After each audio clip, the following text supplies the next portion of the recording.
దేవునికి మహిమ కలుగును గాక. మరొకసారి మీ అందరినీ ఈ విధంగా కలుసుకోవడానికి ప్రభు ఇచ్చిన సమయాన్ని బట్టి ప్రభువుకి మహిమ ఘనత చెల్లిస్తూ ఉన్నాను. ప్రియమైన వారలారా, ఈరోజు యేసుక్రీస్తు ప్రభుల వారు ఈ భూలోకంలో ఉద్భవించి 33 సంవత్సరాలు 6 మాసాలు సంపూర్ణం చేసుకొని ఆయన ఈ లోకానికి ఎందుకు అయితే వచ్చారో ఆ బలిదానం చేయడానికి ఆయన సిద్ధపడినటువంటి దినం. యేసుక్రీస్తు ప్రభువారు సిలువలో వేలాడదీయబడి ఆయన భయంకరమైనటువంటి శ్రమ పొందుతూ ఉన్న సమయంలో దేవుని చిత్తాన్ని నెరవేరుస్తూ యేసుక్రీస్తు ప్రభువు మీద పెట్టబడినటువంటి బాధ్యత నిర్వర్తిస్తూ చివరి గంటలలో కూడా ఆయన తండ్రి ఉద్దేశాన్ని నెరవేర్చడానికి పలికిన 7 మాటలను గురించి మనం వింటూ ఉన్నాం. అందులో ఈ దినాన ఈ యొక్క సమయంలో 3వ మాటను గురించి దేవుని యొక్క వాక్యంలో నుంచి కొద్ది నిమిషాలు ధ్యానం చేద్దాం. తలలో వంచినట్లయితే ప్రార్థన చేసుకుందాం. మహాగణుడా, పరిశుద్ధుడా, నీకు స్తోత్రాలు చెల్లిస్తూ ఉన్నాం. నీ పాదపద్మల దగ్గర చేరి ఎలాగున ప్రార్థించడానికి, ఘనపరచడానికి, మహిమపరచడానికి మీరు మాకు ఇచ్చినటువంటి అవకాశం బట్టి నేను స్తుతిస్తున్నాం. నీ పరిశుద్ధ గ్రంథములో ప్రభువా, మీరు సిలువలో పలికినటువంటి 3వ మాటను గురించి కొంత సమయం మేము ప్రభువా ధ్యానించడానికి ఇష్టపడుతూ ఉండగా, ప్రభువా నీ వాక్కును మాకు బయలుపరచండి, నీ ఉద్దేశాన్ని మాకు తెలియచేయమని ప్రార్థిస్తున్నాం. మమ్మల్ని మేము సంపూర్ణంగా మీకు మేము స్వాధీనపరుస్తూ ఉన్నాం.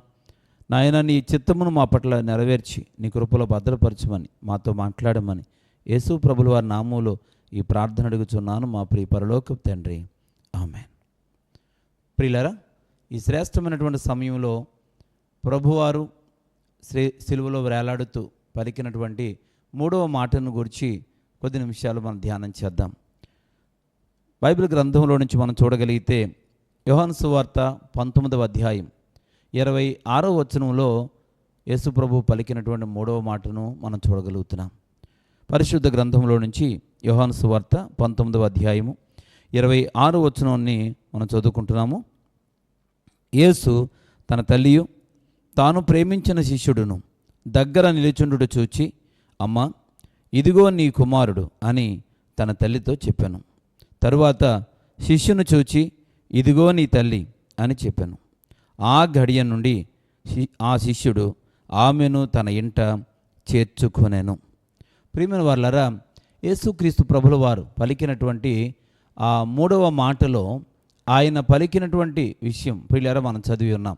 అందులో తన కుమారుని పిలిచి, ప్రియులారా, మరి కుమారుని చూచి ఎంతో వేధిస్తూ రోధిస్తున్నటువంటి తన కన్న తల్లి అయినటువంటి మరియను ఇక్కడ యేసుక్రీస్తు ప్రభువారు చూస్తున్నట్లుగా చూస్తున్నాం. ఎందుకనంటే కన్న తల్లి ఎంతో వేదనతో ఉంది. తన కన్న కుమారుడు దైవస్వరూపి.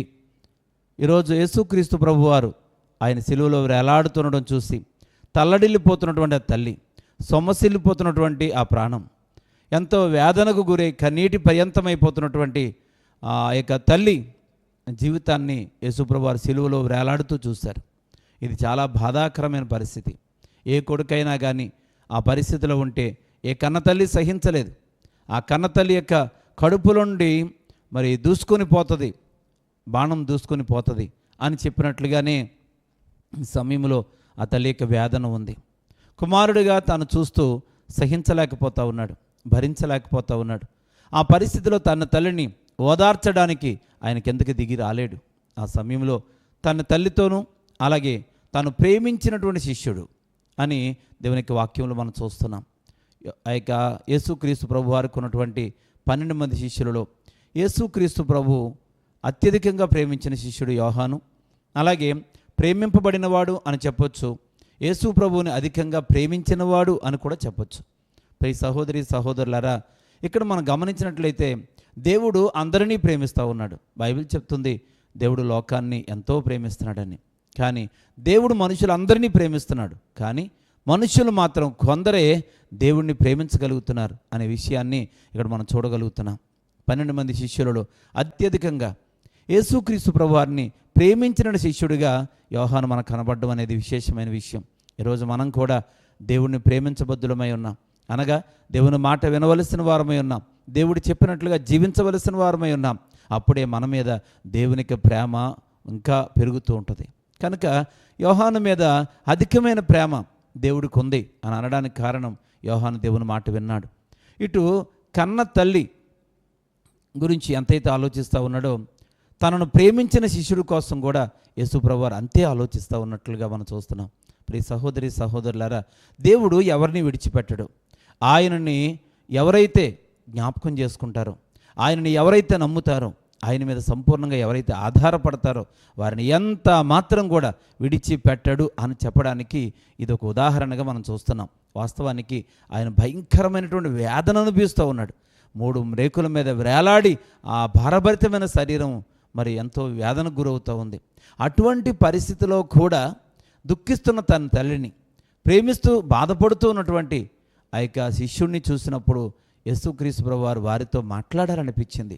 అవును, ఆయన మాట్లాడే దేవుడు, ధైర్యపరిచే దేవుడు, ఓదార్చే దేవుడు, తన బిడ్డల పట్ల ప్రత్యేకమైన కనికరాన్ని, కృపను చూపే దేవుడు అని ఈ మాట ద్వారా మనం జ్ఞాపకం చేసుకోగలుగుతున్నాం.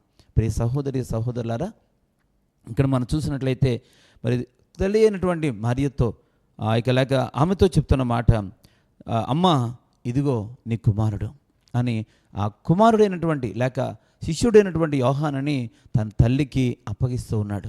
ఇక మీదట నన్ను చూస్తూ నువ్వు దుఃఖించొద్దు, నన్ను చూస్తూ నువ్వు జ్ఞాపకం చేసుకొని బాధపడుతూ ఉండొద్దు, ఇదిగో నీకు నేను కుమారుడిగా అప్పగిస్తూ ఉన్నాను అని చెప్పి యోహానును తన తల్లికి అప్పగించడం జరిగింది. తల్లి యొక్క ఓదార్పు కోసం మరి యేసుక్రీస్తు ప్రభువు వారు చేసిన ప్రయత్నం అమోఘమైంది, ఎంతో విలువైంది. ప్రియ దేవుని బిడ్డలారా, అలాగే శిష్యుడైనటువంటి యోహానును కూడా చూసి, ఇదిగో నీ తల్లి, నా వైపు చూస్తూ నా ప్రేమను మరి పొందుతున్నటువంటి యోహాను, నువ్వు ఇక మీదట నేను లేనని చింతించొద్దు, తల్లి విషయంలో బాధ్యతగా ఉండు, నేనున్నప్పుడు ఎలాగైతే నా తల్లి గురించి ఆలోచిస్తానో నీవు కూడా అలాగే ఆలోచించు అంటూ యోహానుని దేవుడు పిల్లరా ఓదారుస్తూ చెప్పిన మాట మనం చూస్తున్నాం పిల్లరా. ఆ తర్వాత ఆ మాట చెప్పిన తర్వాత ఆ గడియ నుండి ఆ శిష్యుడు ఆమెను తన ఇంట చేర్చుకొనెను. అనగా యోహాను ప్రేమించే శిష్యుడు గనక, దేవుని మాట వినే శిష్యుడు గనక ఆ గడియ నుండి మరి మరియను తన ఇంట చేర్చుకున్నట్లుగా మనం చూస్తూ ఉన్నాం. ప్రియ దేవుని బిడ్డలారా, యోహానులో ఎంత విధేయత ఉంది! విధేయతే కాదు, దేవుని పట్ల అపారమైన గౌరవం కూడా ఉంది. దేవుని ప్రేమించేవారు, దేవుని పట్ల గౌరవభావం కలిగిన వారు దేవుడు ఏది చెప్పినా వెంటనే చేయగలగాలి. ఆయన చెప్పింది చేస్తే అద్భుతం జరుగుద్ది, మేలు జరుగుద్ది, మన జీవితానికి ఆశీర్వాదకరం అనేది ఉంటుంది అని చెప్పి ఈ సందర్భంగా నేను జ్ఞాపకం చేస్తూ ఉన్నాను. సరే, ఈ యొక్క సందర్భంలో యేసుక్రీస్తు ప్రభువు వారు చెప్పినటువంటి ఈ 3వ మాటలో కొన్ని విషయాలను మనం జ్ఞాపకం చేసుకోగలిగితే, ఇందులో ఒక 3 విషయాలు నేను మీతో పంచుకోవాలని నేను ఆశపడుతున్నాను. అందులో మొట్టమొదటిది తల్లిదండ్రుల పట్ల విధేయత కలిగి ఉండాలి అనే విషయాన్ని ఇక్కడ నేను జ్ఞాపకం చేస్తున్నాను. ప్రియ సహోదరి సహోదరులారా, మనమందరం కూడా కుటుంబ వ్యవస్థలో ఒక భాగమైన వారం. దేవుడు కుటుంబాన్ని కట్టాడు. కట్టబడినటువంటి కుటుంబంలో తల్లిదండ్రులు, బిడ్డలు, అన్నదమ్ములు, అక్క చెల్లెండ్రు, ఆ యొక్క బాధ్యతలు ఏవైతే ఉన్నావో అవి ఖచ్చితంగా మనం నిర్వర్తించవలసి ఉంది అనే సంగతిని యేసుప్రభు పలికిన 3వ మాటలో మనం చూడగలుగుతూ ఉన్నాం. అందులో మొట్టమొదటిగా ఆయన చెప్పిన మాటలో తల్లిదండ్రుల పట్ల విధేయత కలిగి ఉండాలి అనేది ఇక్కడ నేను జ్ఞాపకం చేస్తున్నాను. ప్రియ దేవుని బిడ్డలారా, నిర్గమాకాండము బైబిల్ గ్రంథంలో నుంచి నిర్గమాకాండము 20వ అధ్యాయం 12వ వచనంలో ఇలా వ్రాసాడు. నిర్గమాకాండం 20వ అధ్యాయం 12వ వచనంలో చదువుకుందాం. నీ దేవుడైన యెహోవా నీకు అనుగ్రహించు దేశములో నీవు దీర్ఘాయుష్మంతులు అగునట్లు నీ తండ్రిని నీ తల్లిని సన్మానింపుము. ప్రియ సహోదరి సహోదరులారా, నీకు దేవుడు ఇవ్వబోతున్నటువంటి దేశంలో దీర్ఘాయుష్మంతుడు అగునట్లు నీ తల్లిని నీ తండ్రిని సన్మానింపుము. దేవుడు తన ఆజ్ఞలలో మొట్టమొదటి ఆజ్ఞగా ఈ మాట చెప్పాడు. 10 ఆజ్ఞలలో మొదటి ఆజ్ఞగా యేసుప్రభు చెప్పినటువంటి మాట. ఈ భూలోకంలో మానవులుగా జీవిస్తున్న మనం అందరం కూడా ఈ ఆజ్ఞను దాటిపోకూడదు. అయితే ఆయన ఆజ్ఞలో చెప్పిన మాట ఏంటంటే, నీకు నేను ఇవ్వబోతున్న దేశంలో దీర్ఘాయుష్మంతుడిగా సుఖమును, క్షేమమును, ప్రశాంతతను, ఆశీర్వాదమును అనుభవించాలి అని అంటే నీ తల్లిని నీ తండ్రిని సన్మానించాలి అనే వాక్యాన్ని మనం చూడగలుగుతూ ఉన్నాం. ప్రియ సహోదరి సహోదరులారా, ఈరోజు నీకు ఇవ్వబడిన దేశములో అంటే అర్థం ఏంటంటే నీ భవిష్యత్ కాలములో నువ్వు బ్రతికే ఉండేటువంటి దినాలలో నువ్వు సుఖాన్ని క్షేమాన్ని అనుభవించాలి అంటే నీ తల్లిదండ్రులైన వారిని సన్మానించు అని దేవుడు చెప్పాడు. అంత మాత్రమే కాకుండా ఎఫెసీయులకు రాసిన పత్రిక 6వ అధ్యాయం 1వ వచనాన్ని మనం చూడగలిగితే అపోస్తలుడైన పౌలు ఎఫెసీయులకు రాసిన పత్రిక 6వ అధ్యాయం 1వ వచనాన్ని మనం చూడగలిగితే, పిల్లలారా ప్రభువునందు మీ తల్లిదండ్రులకు విధేయులై ఉండుడి, ఇది ధర్మమే. కనుక పిల్లలైనటువంటి వారికి దేవుడు చెప్తున్న మాట, మీ తల్లిదండ్రులకు విధేయులై ఉండండి, లోబడి ఉండండి. ఎంత మాత్రము వారి విషయంలో అవిధేయత కనపరచవద్దు. ఏ విషయంలో కూడా వారికి వ్యతిరేకంగా మీరు ఉండొద్దు, లేక ఎదురు చెప్పవద్దు అని చెప్పి దేవుడు బిడ్డలకు చెప్తా ఉన్నాడు. ఎందుకనంటే తల్లిదండ్రులకు లోబడ్డం బిడ్డలకు ఆశీర్వాదం. తల్లిదండ్రులకు విధేయత కలిగి ఉండడం అని వారి భవిష్యత్ కాలానికి గొప్ప దీవెన అని చెప్పి ఈ సమయంలో వాక్యం చెప్తా ఉంది. సేవకుడిగా నేను జ్ఞాపకం చేస్తూ ఉన్నాను ప్రియ దేవుని బిడ్డలారా. కనుక ప్రభుల వారే అనగా సాక్షాత్తు సృష్టికర్త అయిన దేవదేవుడే ఈ లోకానికి మానవావతారిగా వచ్చి ఆయన తన బాధ్యతను నిర్వర్తిస్తూ ఈ లోకంలో ఉన్న ప్రతి ఒక్కరికి కూడా ఆ బాధ్యతను జ్ఞాపకం చేస్తూ ఉన్నాడు ఈ 3వ మాట ద్వారా. కనుక మొట్టమొదటిగా ఈ సందర్భంలో దేవుడు మనకు బోధిస్తున్న విషయం ఏంటంటే, నీ తల్లిదండ్రులైన వారికి విధేయత కలిగి ఉండు. అంత మాత్రమే కాకుండా ఆయన రెండవదిగా మనకు జ్ఞాపకం చేస్తున్న విషయం ఏంటంటే, తల్లిదండ్రులను నిర్లక్ష్యము చేయకూడదు. తల్లిదండ్రులను నిర్లక్ష్యము చేయకూడదు. ఒకటి విధేయత కలిగి ఉండాలి, రెండవదిగా ఎంత మాత్రం కూడా తల్లిదండ్రులైన వారిని నిర్లక్ష్యము చేయకూడదు అనేటువంటి మాటను దేవుడు జ్ఞాపకం చేస్తున్నాడు. చూడండి, పరిశుద్ధ గ్రంథంలో సామెతల గ్రంథము 23వ అధ్యాయం 22వ వచనంలో ఇలా వ్రాయబడింది. సామెతల గ్రంథం 23వ అధ్యాయము 22వ వచనంలో మనం చూడగలిగితే, నిన్ను కనిన నీ తండ్రి ఉపదేశము అంగీకరించుము, నీ తల్లి ముదిమి యందు ఆమెను నిర్లక్ష్యము చేయకుము. ప్రియ సహోదరి సహోదరులారా, ఇక్కడ నీ తండ్రి యొక్క ఉపదేశాన్ని మరువద్దు. అంత మాత్రమే కాకుండా నీ తల్లి ముదిమి యందు ఆమెను నిర్లక్ష్యము చేయవద్దు అనేటువంటి విషయాన్ని మనం చూస్తూ ఉన్నాం. అంటే తల్లి యొక్క పిల్లల జీవిత కాలంలో నడివయసు పూర్తయిన తర్వాత ఆ మిగిలిన కాలం అంతా కూడా భారమైనటువంటి పరిస్థితుల్లో ఆ తల్లి ముందు కొనసాగుతూ ఉంటుంది. ఎందుకనంటే ఒక్కొక్క బిడ్డను కనడానికి 9 మాసాలు ఆ యొక్క గర్భాన్ని మోసి ఎంతో వేదన అనుభవించి ఆ బిడ్డలను చిన్ననాటి నుంచి పెద్దవారిని చేయడానికి ఆ తల్లి పడే యాతన ఎంత అంతా కాదు. కనుక ప్రియ సహోదరి సహోదరులారా, కన్న తల్లి ఆ యొక్క సగం శక్తిని సగం బలాన్ని కోల్పోతుంది. బిడ్డలను జన్మనివ్వటం ద్వారా, వాళ్ళని పెంచి పెద్ద చేయడం ద్వారా ఆ తల్లి చాలా శక్తిని కోల్పోతుంది. చివరి సమయానికి వచ్చేటప్పటికి ఆ తల్లి ఒక చిన్న పిల్ల మాదిరిగా మారిపోతుంది, ఆ తండ్రి ఒక చిన్న పిల్లోడు మాదిరిగా మారిపోతాడు. కనుక అటువంటి పరిస్థితుల్లో నీ తండ్రి యొక్క ఉపదేశాన్ని మర్చిపోవద్దు. తల్లి యొక్క ముదిమి వరకు కూడా ఆమెను నిర్లక్ష్యము చేయవద్దు అనే యొక్క వాక్యం మనం చూస్తూ ఉన్నాం. అక్షరాల యేసు ప్రభు వారి సిలువలో ఆ మాటను పాటించాడు. ఆయన తన తల్లిని నిర్లక్ష్యం చేయాలని ఆయన అనుకోలేదు. కొన్ని రోజులు ఏడ్చి ఊరుకుంటుందిలే అని ఆయన సరిపెట్టుకోలేదు. ప్రియ దేవుని బిడ్డలారా, ఆయన ఏ విధంగానైనా ఆ తల్లిని చేర్చుకోవాలి. అయితే తను నిర్లక్ష్యం చేయకూడదు అనుకున్నాడు. అయితే దేవుని చిత్త ప్రకారంగా తన తండ్రి దగ్గరికి వెళ్ళవలసిన సమయం ఆసన్నమైంది కనుక కన్న తల్లిని శిష్యునికి అప్పగిస్తూ తల్లిని నిర్లక్ష్యం చేయవద్దు అని ఆయన జ్ఞాపకం చేస్తున్నాడు. అంటే ఆమె యొక్క బాగోగులు చూడాలి, ఆమె యొక్క ఆలోచనను ఎరిగి ఆమె యొక్క ఉద్దేశానుసారంగా ఆమెను సంతృప్తిపరచగలగాలి, ఆమె యొక్క అవసరతలన్నీ తీర్చగలగాలి. ఆ విషయంలో తల్లి యొక్క బాధ్యతలను నిర్లక్ష్యం చేయవద్దని దేవుడు యోహానికి చెబుతూ ఈ సందర్భంగా పరిశుద్ధాత్మ దేవుడు మనకు కూడా బోధిస్తూ ఉన్నాడు. ప్రియ సహోదరి సహోదరుడా, నీ తల్లిదండ్రులను నిర్లక్ష్యం చేస్తూ ఉన్నావా? వారు ముదిమి వచ్చినప్పుడు వారిని పట్టించుకోకుండా ఈరోజు నీ వ్యక్తిగతమైనటువంటి పనుల యొక్క భారాన్ని బట్టి ఖాళీ ఉండట్లేదనో లేకపోతే రకరకాలైనటువంటి కారణాలు చెప్పి నాకు అవకాశం లేదని చెప్పేసి అని తల్లిని నిర్లక్ష్యం చేస్తున్నావా? తండ్రిని నిర్లక్ష్య పెడతా ఉన్నావా? ఈరోజు 3వ మాట ద్వారా పరిశుద్ధాత్మ దేవుడు మనకు జ్ఞాపకం చేస్తున్న విషయం ఏంటో తెలుసా? నీ భవిష్యత్ కాలంలో నువ్వు ఆశీర్వాదకరంగా ఉండాలని అంటే నీ తల్లిదండ్రులను ఎంత మాత్రము నిర్లక్ష్యం చేయవద్దు.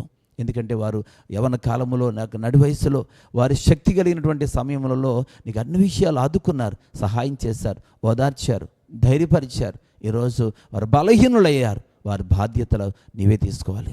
ఎంత మాత్రం ఏ విషయంలో కూడా వారు నిర్లక్ష్యం చేయకూడదు. వారు ఒక్కొక్కసారి శరీర బలహీనతను బట్టి వినికిడి కోల్పోతారు, కంటి చూపు మందగిస్తుంది, అలాగే పంటి బలాన్ని తగ్గిపోతుంది, ఏది చేయాలన్నా చేయలేరు, కాళ్ళ బలాన్ని బట్టి వారు శక్తిహీనతను బట్టి నడవలేరు, ఏది చేయలేరు.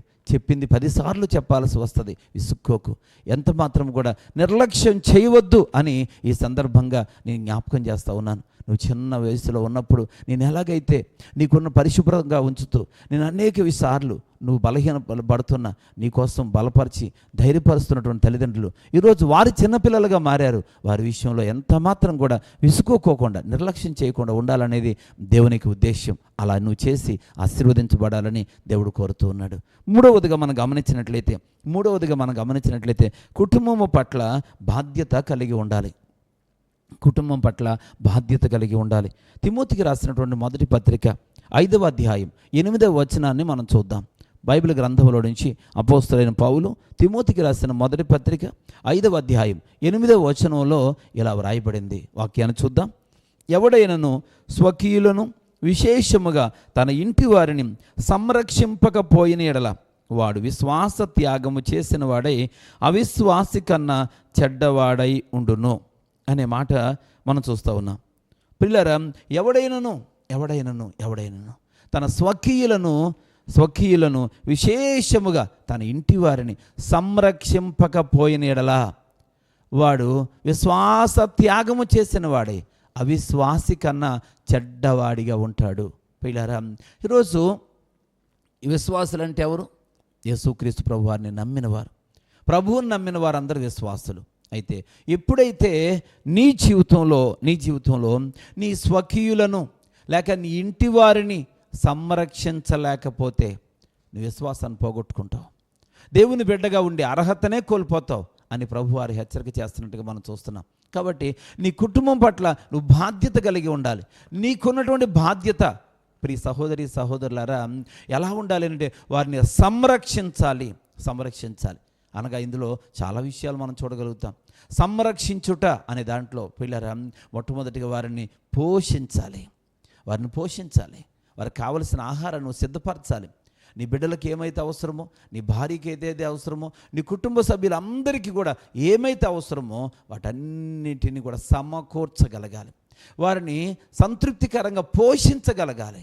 ఈరోజు అనేక మంది కుటుంబ యజమానుడైన వారు సోమరులుగా ఉంటూ ఉన్నారు, బాధ్యతారాహిత్యంగా జీవిస్తూ ఉన్నారు, తన కుటుంబాన్ని సక్రమంగా నడిపించలేకపోతున్న వారిగా ఉంటున్నారు.